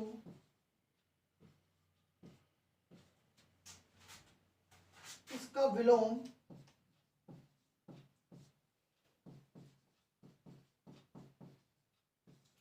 सत्य नहीं है।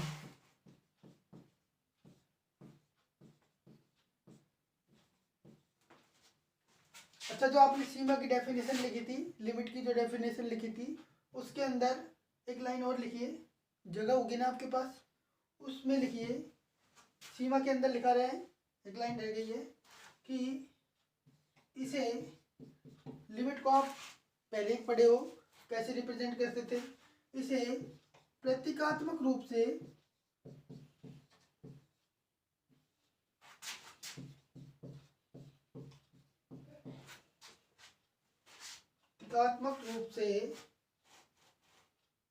लिमिट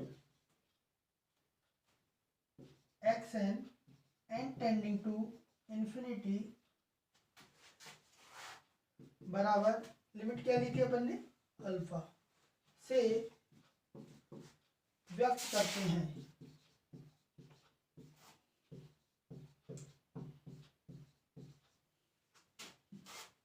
ये लिख लीजिए।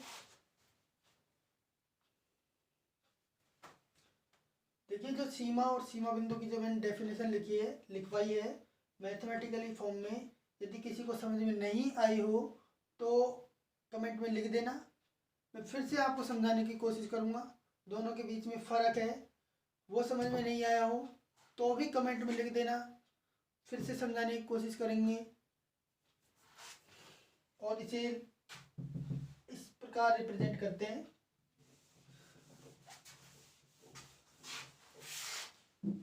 ये बात समझ में आई कि अनुक्रम की जो सीमा है, आप कह सकते हो प्रत्येक अनुक्रम की सीमा उस अनुक्रम का क्या होता है, सीमा बिंदु होता है। लेकिन प्रत्येक सीमा बिंदु सीमा हो ये कोई जरूरी नहीं है। आगे चलकर अपन ये भी देखेंगे कि अनुक्रम की जो सीमा होती है वो यूनिक होती है। कोई भी आप अनुक्रम लेते हो तो उस अनुक्रम की जो सीमा होगी वो यूनिक होगी, अद्वितीय होगी। केवल एक ही पॉइंट होगा जो इस अनुक्रम की सीमा होगी।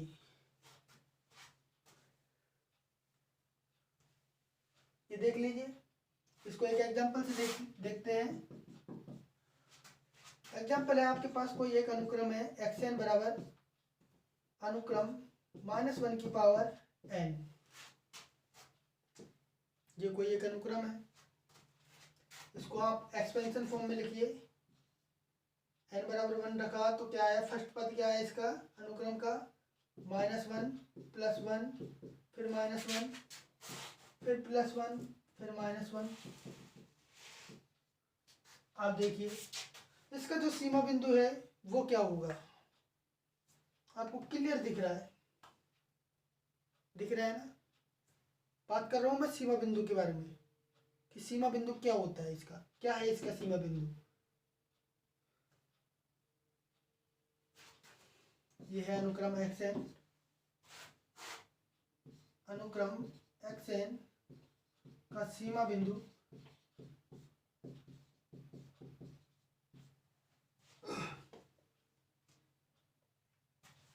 आज एक थ्योरम और कराते, लेकिन शायद आप पास आज टाइम नहीं है, टाइम हो जाएगा। अनुक्रम xn का सीमा बिंदु क्या हो जाएगा बताइए। देखिए, आप 1 को लेकर के कोई भी प्रतिवेश बनाइए। ये पॉइंट 1 है, इस वन को लेकर के कोई भी प्रतिवेश बनाइए, कितना भी छोटा बनाइए, उसके अंदर वन तो होगा ही। वन का आप कोई भी प्रतिवेश बनाइए, उसके अंदर वन तो होगा ही। लेकिन वन यहाँ पर क्या है, इनफाइनाइट टाइम है, मतलब अनुक्रम के अनंत पद ऐसे हैं जो कि क्या है, वन है। इसका मतलब इसका जो सीमा बिंदु होगा वो क्या होगा, वन। डेफिनेशन भी अपनी यही कहती है कि प्रत्येक प्रतिवेश में अनुक्रम के अनंत पद विद्यमान होने चाहिए। तो अपने अनंत पद इसके प्रत्येक प्रतिवेश के अंदर विद्यमान है। तो ऐसे ही आप -1 के लिए देख सकते हो। -1 का आप कोई भी प्रतिवेश ले लीजिए, उस प्रतिवेश के अंदर वन तो होगा ही, है ना, -1 तो है ही। तो -1 इस अनुक्रम के अनंत पद हैं, इसका मतलब -1 भी इसका क्या हो जाएगा, सीमा बिंदु।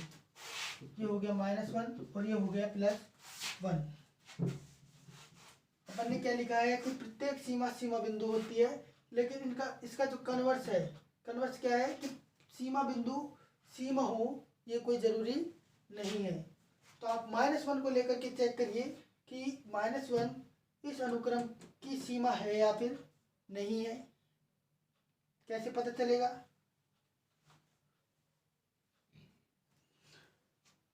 बताइए,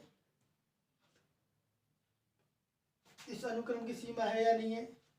देखिए, यदि आप -1 लेकर के चलते हो, -1 लेकर के चलते हो, तो ये -1 हो गया, मान लो ये 0 हो गया और ये 1 हो गया।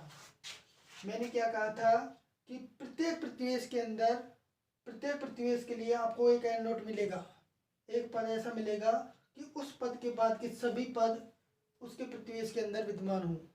ठीक है ना। मान लो मैंने जो प्रतिवेश है आपका बना दिया, ये बड़ा वाला, इस प्रतिवेश के अंदर तो आपको एंड नोट मिल जाएगा। फर्स्ट वाले पद से ले लीजिए, सारे के सारे पद इस प्रतिवेश के अंदर, इस बड़े वाले प्रतिवेश के अंदर विद्यमान है। लेकिन जैसे ही आप इसको छोटा करोगे, छोटा आपने मान लो 1 यूनिट कर दिया, इधर भी 1 यूनिट, इधर भी 1 यूनिट, तो ये 0 हो गया, इधर -2 हो गया। इस प्रतिवेश के अंदर क्या अनुक्रम के इस प्रतिवेश के लिए आपको एंड नोट मिल सकता है, नहीं मिल सकता। क्यों, क्योंकि मान लो कहीं पर भी आप लोग एंड नोट ले लिया, ठीक है ना, एंड नोट मान लो आपको यहाँ पर मिल गया, तो यहाँ से आगे के सभी पद इस प्रतिवेश के अंदर विद्यमान होने चाहिए। हाँ, -1 तो इसके अंदर विद्यमान है, -1 वाले पद इसके अंदर विद्यमान है, लेकिन जो +1 है वो इस प्रतिवेश के अंदर विद्यमान नहीं है, इसके बाहर है। समझ रहे हो ना। तो ये पॉइंट भी सीमा नहीं हो गया। और ऐसे ही इधर से 1 यूनिट का कोई एक नेबर रूट लेते हो, तो उसके अंदर भी 1 ही है, -1 नहीं है। इसको तो प्रतिवेश को तो आप कितना भी छोटा कर सकते हो ना। और अपने डेफिनेशन के अंदर पढ़ा था कि प्रत्येक प्रतिवेश के अंदर, ये डेफिनेशन आपको समझाना मुश्किल ही है। उम्मीद करते हैं इतना बोलने के बाद तो आप समझ गए होंगे। मैं भी थक गया बोलते बोलते।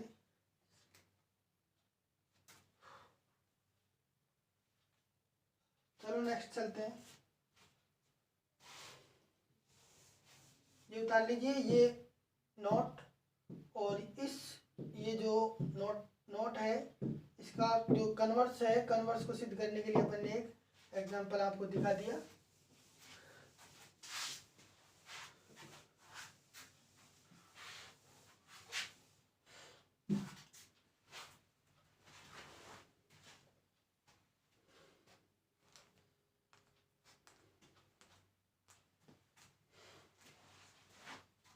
नेक्स्ट अपनी हेडिंग आ रही है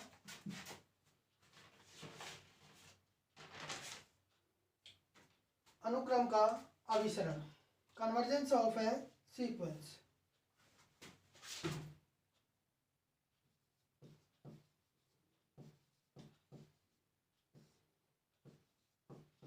अनुक्रम का अभिसरण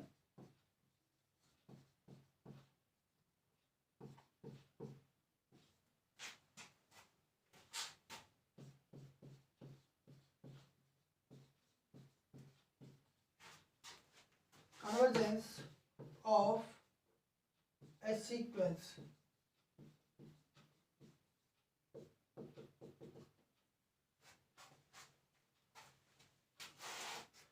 जो इन चीज़ों को समझ रहे हैं वो ये सोच रहे होंगे कि सर कितना स्लो पढ़ा रहे हैं धीरे धीरे, अभी तक तो एक पन्ना भी नहीं भरा अपना, है ना। लेकिन ये चीज़ें आपको, कुछ बच्चे ऐसे हैं जिनको बड़ी मुश्किल से समझ में आएंगी और लास्ट तक समझ में नहीं आएंगी।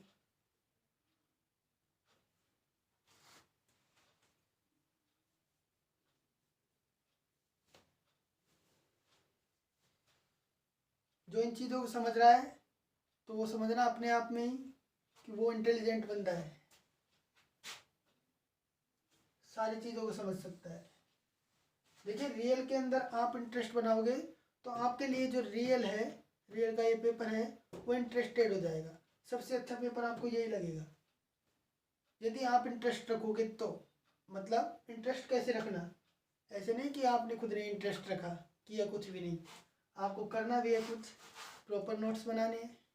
नोट्स बनाने के बाद में आपको जब भी आप लेक्चर को देखो, लेक्चर से पहले सारे जो भी आपको पढ़ाया हुआ है उसको एक बार स्टडी करो, समझो।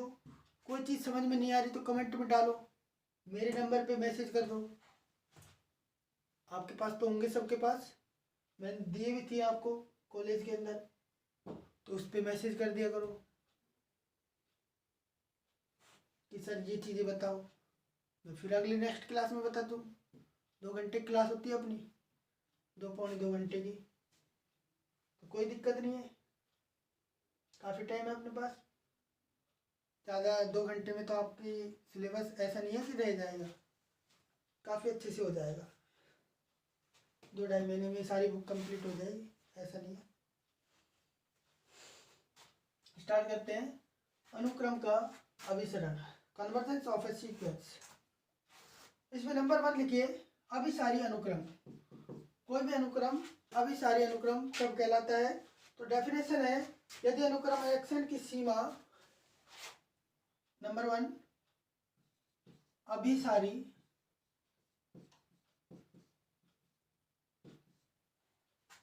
अनुक्रम, कन्वर्जेंट सीक्वेंस।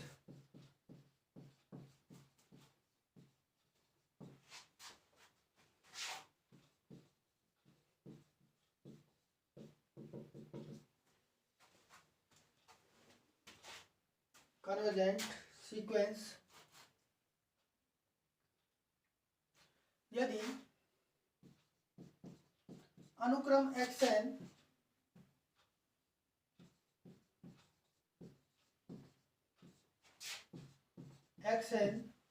की सीमा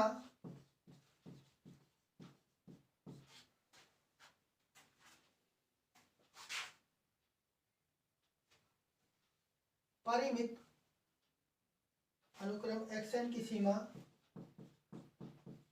परिमित रूप से विद्यमान है,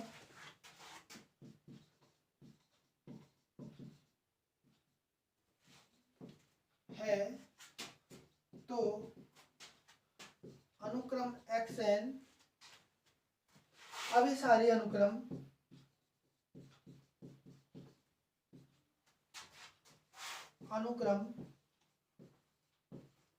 कहलाता है।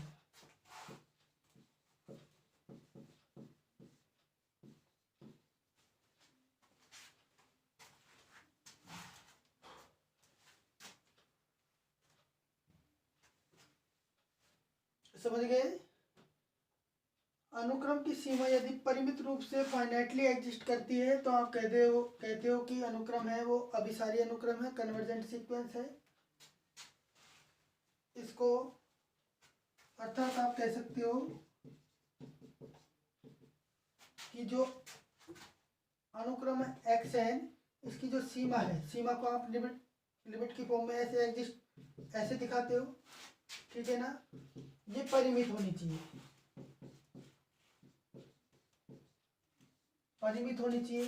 परिमित का मतलब समझ रहे हो ना, एक फाइनाइट राशि, कोई भी ऐसा नंबर जो आप जानते हो इन्फिनिटी के अलावा, इन्फिनिटी और माइनस इन्फिनिटी के अलावा, और ये यूनिक होना चाहिए।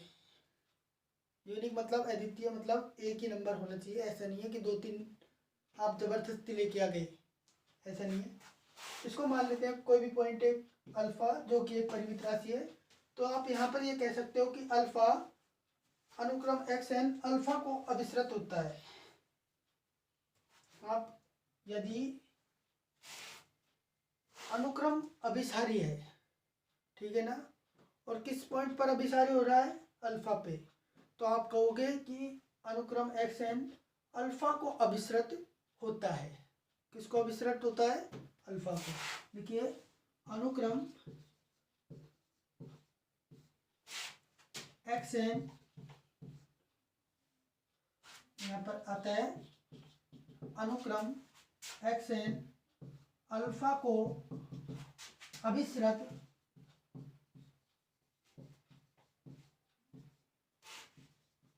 होता है। ये उतारो,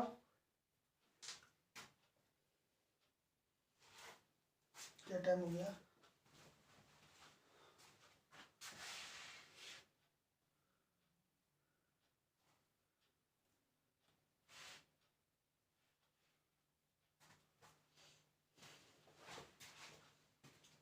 आप लोग ये लिमिट निकाल रहे हो, इसका मतलब क्या होता है, इसका आपको पता है। जब एन, फंक्शन किसका है, एन का, मतलब एन है वो इन्फिनिटी की तरफ मूव कर रहा है, तो इन्फिनिटी के आसपास जो ये फंक्शन है उसकी वैल्यू क्या होगी। इन्फिनिटी के आसपास जो सबसे ज़्यादा एक्स एन की वैल्यू होती है, सबसे मतलब जो वैल्यू होती है, अप्रोक्सीमेट वैल्यू होती है, वो क्या होती है, अल्फा। इसको बोलते हैं लिमिट।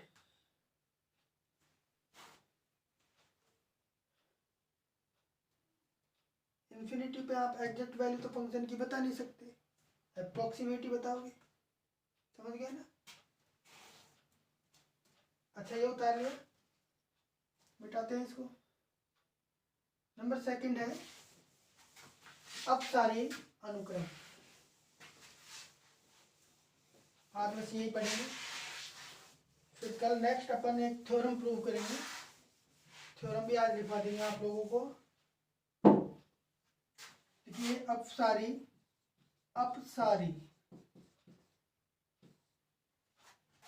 अनुक्रम,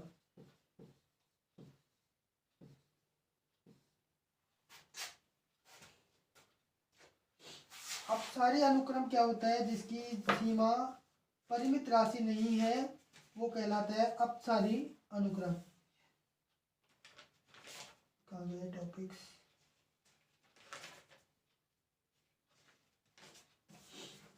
अपसारी अनुक्रम। अनुक्रम जो होता है वो बढ़ता हुआ जाता है, बढ़ता हुआ जाता है। अनुक्रम के जो पद है x1, x2, x3, ये बढ़ते जा रहे हैं आगे की तरफ।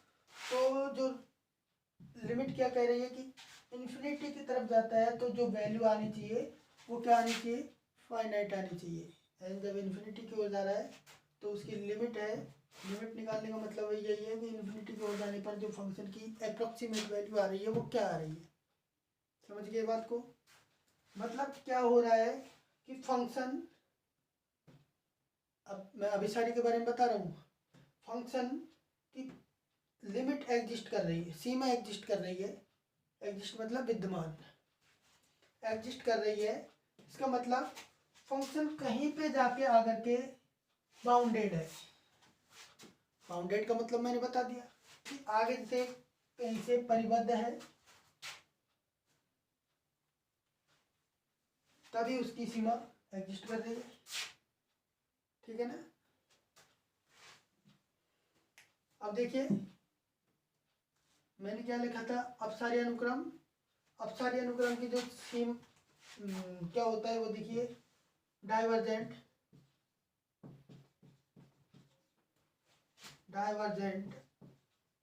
सीक्वेंस।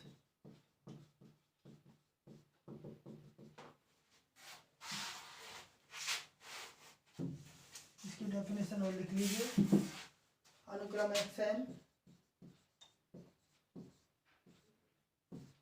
एन की सीमा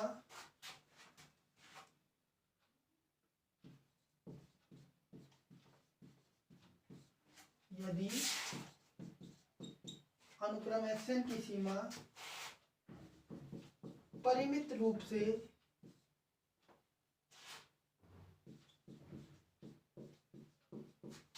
विद्यमान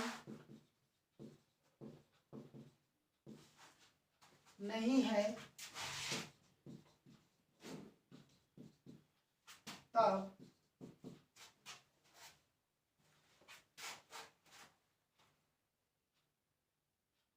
अनुक्रम xn अपसारी अनुक्रम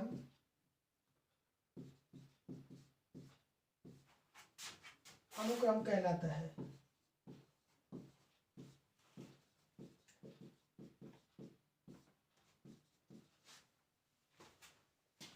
ये बात समझ में आ गई? ये कहलाएगा अपसारी अनुक्रम। कब? जब इसकी जो सीमा है वो परिमित रूप से विद्यमान नहीं है, या फिर इसकी जो सीमा है वो अपरिमित है। अपरिमित का मतलब क्या होता है? इन्फिनिटी, या तो प्लस इन्फिनिटी हो या फिर माइनस इन्फिनिटी।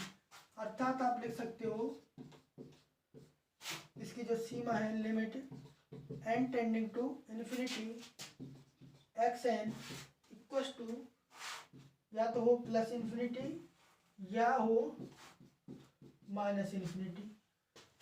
तब आप बोलोगे कि अनुक्रम अपसारी अनुक्रम। इसको मतलब कोई अनुक्रम है वो बाउंडेड नहीं है, किधर से भी। यदि वो ऊपर से बाउंड नहीं, एन जा रहा है, इंक्रीजिंग सीक्वेंस है।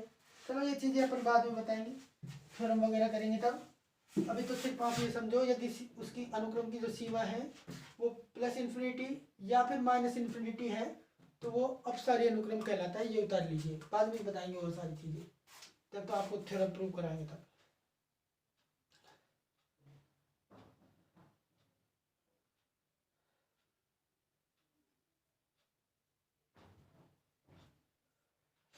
इसके बाद एक ये कौन सा है, दूसरा है, एक डेफिनेशन और लिख लीजिए, ये बिटाओ।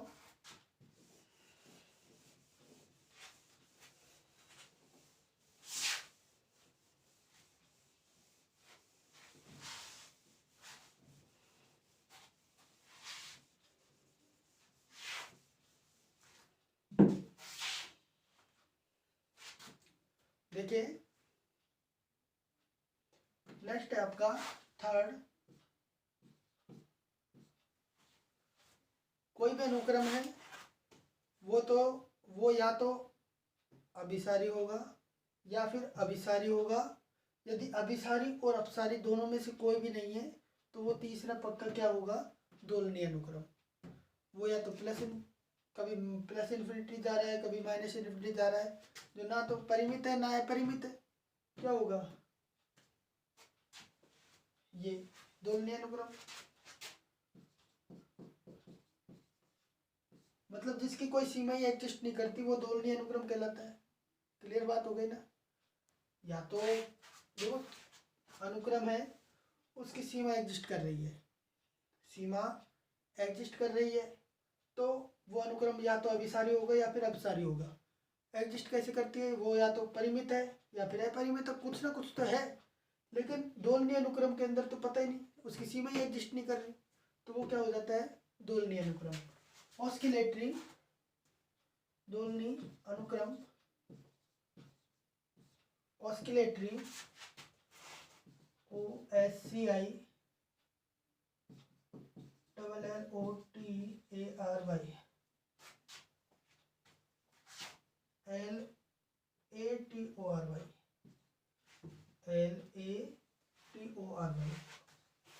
सीक्वेंस।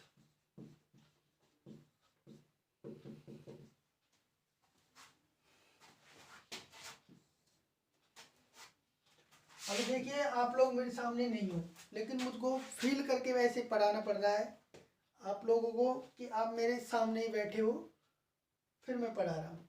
मुझको वही फीलिंग आ रही है यहाँ पर पढ़ाते समय कि आप लोग सभी मेरे सामने हो, मुझे समझ पा रहे हो, और आप समझ पा रहे हो तो कमेंट में भी लिखा करो कुछ कि समझ रहे हो नहीं समझ रहे हो। कोई टॉपिक अगर समझ में भी नहीं आता तो उसके बारे में लिखो, ठीक है ना। ऐसा नहीं है कि हर इंसान को सारी चीज़ें समझ में आ जाए, कुछ चीज़ें ऐसी भी होती हैं जो समझ में नहीं आती। वीडियो को दोबारा देखो, कोई चीज़ समझ में नहीं आ रही तो, फिर भी समझ नहीं आ रही तो फिर मुझसे पूछो, कोई एग्जाम्पल दे करके आपको समझाएंगे, ठीक है ना। दोलनी अनुक्रम, अनुक्रम जो ना तो अभिसारी हो ना अपसारी हो, दोलनी अनुक्रम कहलाता है।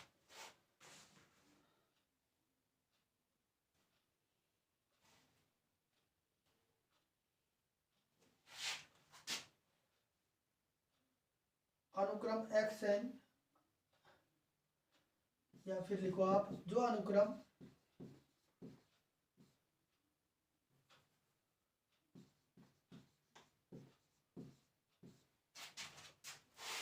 ना तो अभिसारी हो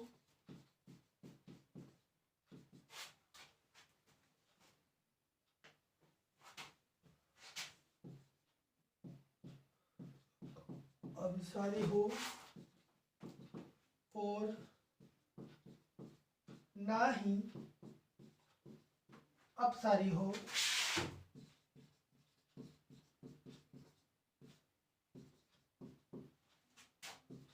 दोलनी अनुक्रम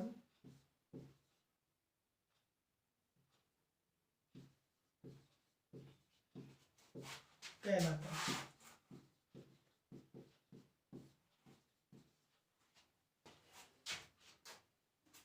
एग्जाम्पल के लिए कोई एक एग्जाम्पल देखते हैं इसका।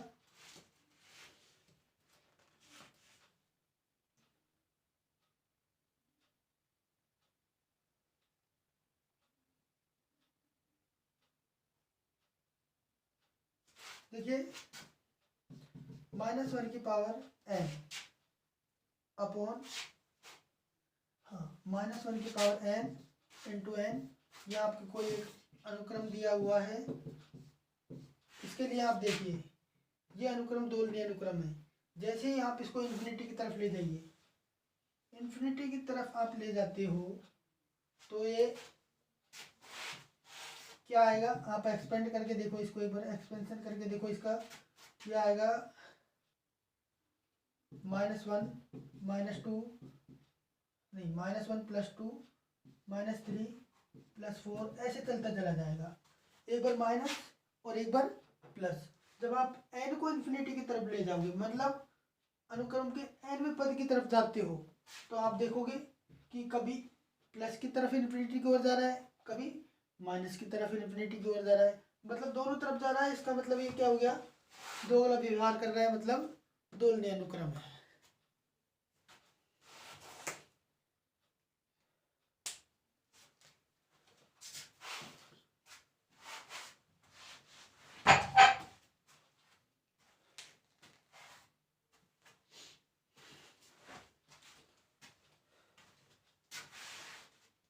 कल अपन एक थ्योरम पढ़ेंगे, तो उस थ्योरम को समझ लीजिए, फिर आप लोग उसको क्या करना, बुक उठाना। आपके पास बुक तो होगी, बुक जिसके पास नहीं है वो बुक परचेज करेगा JPH की, जयपुर पब्लिशिंग हाउस। अब मैं एक थ्योरम लिख रहा हूँ, ठीक है ना। यदि आपने ये चीज़ें अच्छे से पढ़ी होगी तो आपको बुक की थ्योरम अच्छे से समझ में आ जाएगी। जो मैंने पढ़ाई है ना, ये चीज़ें अगर आपने पढ़ी होंगी अच्छे से, तो बुक से आप थ्योरम को देखना, फिर आपको समझ में आ जाएगा कि क्यों, कैसे, कहाँ, क्यों लिखा है। हर एक स्टेप के बारे में आपको बताएंगे कि कहाँ से आ रही है, क्यों आ रही है। थ्योरम है, सिद्ध करो कि अनुक्रम xn अभिसारी है तो सीमा अद्वितीय होती है। अभिसारी है तो सीमा अद्वितीय होती है। ये बात मैंने आपको लिमिट की जो डेफिनेशन बताई थी, सीमा की जो डेफिनेशन आपको लिखाई थी, उसके अंदर मैंने बताया कि प्रत्येक अनुक्रम की जो सीमा है वो यूनिक होती है। यहाँ पर क्या बोला है कि अभिसारी अनुक्रम। अरे भाई अभिसारी अनुक्रम क्या होता है? जिसकी सीमा एग्जिस्ट करती है। सीमा एग्जिस्ट करेगी तो वो कितनी करेगी? यूनिक ही करेगी। अब इस बात को अपन प्रूव करेंगे, तो लिख लीजिए थ्योरम को। और थ्योरम देखिए आपके शायद एग्जाम के अंदर भी काफी टाइम आई होगी, इंपॉर्टेंट सी लग रही है। 8, 9, 11, 19 काफी टाइम आई है, इंपॉर्टेंट है थ्योरम, ये आपको समझनी है अच्छे से। थ्योरम सिद्ध करो कि यदि सिद्ध करो यदि अनुक्रम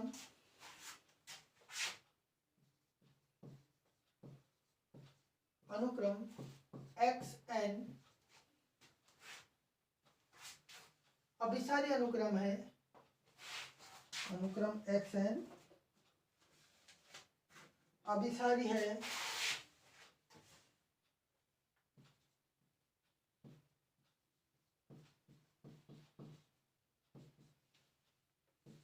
अभिसारी है, तो इसकी सीमा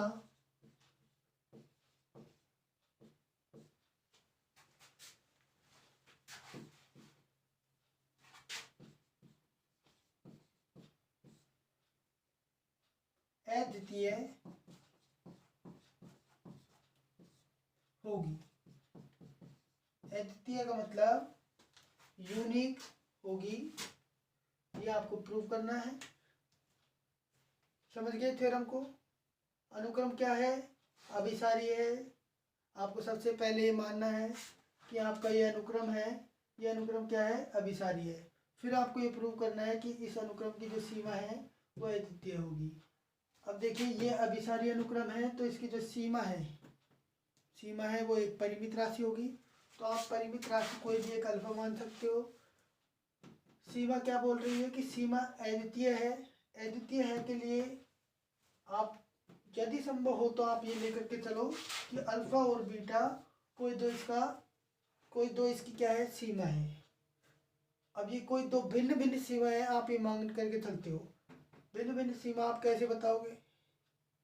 बताइए।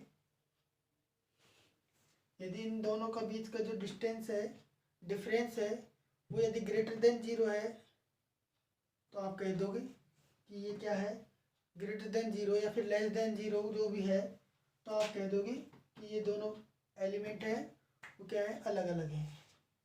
ठीक है, अब कल पढ़ेंगे, इस थ्योरम को प्रूव करेंगे। तो देखिए आपको ये चीज़ें समझ में आई? कमेंट करके बताना कि सर समझ में आ रहा है, नहीं आ रहा। यदि नहीं आ रहा होगा तो पढ़ाई को और ज़्यादा इम्प्रूव करेंगे और थोड़ा स्लो चलेंगे। यदि आपको समझ में आ रहा है और जल्दी स्पीड में चलेंगे। समझ रहे हो ना? ये थ्योरम को आप बुक से देखना, एक बार आप देखना कि समझ में आ रही है या फिर नहीं आ रही। आपको पता चल जाएगा कि बुक से आप समझ सकते हो या फिर नहीं समझ सकते थ्योरम्स को।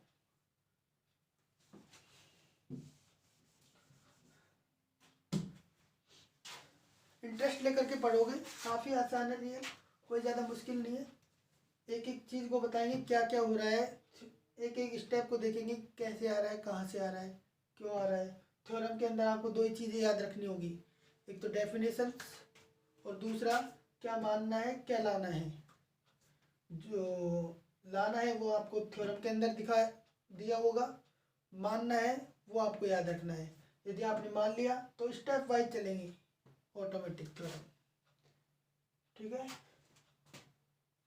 कल मिलते हैं। Good night.